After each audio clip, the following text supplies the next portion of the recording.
सांसद श्रीकांत शिंदे ने कल्याण गणेश मंदिर संस्थान की ओर से आयोजित दीपावली पहाड़ कार्यक्रम में सहभाग लिया और इस कार्यक्रम की सराहना करते हुए उन्होंने जनता को दीपावली की शुभकामनाएं भी दी।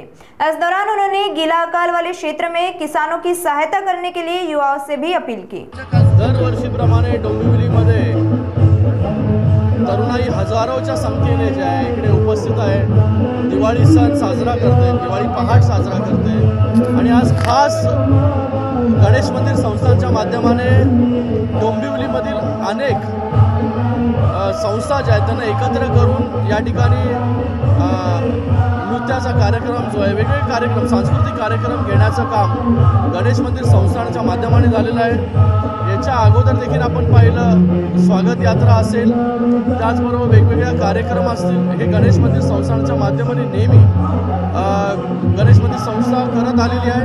मी त्यांचं खूप धन्यवाद व्यक्त करतो आणि आपल्या माध्यमाने मी सगळ्यांना दिवाळीच्या खूप खूप शुभेच्छा देतो। तरुणाईंना आपण आवाहन केलेलं आहे की शेतकऱ्यांना मदत करावी, कशा पद्धतीच्या आज जो ओला दुष्काळ पूर्ण महाराष्ट्रामध्ये पडलेला आहे, सरकार तर आपल्या परीने सर्वपणे मदत जी आहे शेतकऱ्यांना करते, पण आज जे तरुणाई इथे हजारोच्या संख्येने उपस्थित आहे त्यांना देखील आवाहन केलेलं आहे की आपल्या परीने फुल ना फुलाची पाकळी जी आहे ही त्या शेतकऱ्यांपर्यंत पोहोचवण्याचं काम जे आहे ते आपण करावं। आपल्या राजकीय विरोधकांना काय शुभेच्छा, कशा पद्धतीच्या? दिवाळी आहे, फटाके फोडा, एन्व्हायरमेंट फ्रेंडली, जास्त पोल्युशन करू नका, ध्वनी प्रदूषण करू नका, एवढंच त्यांना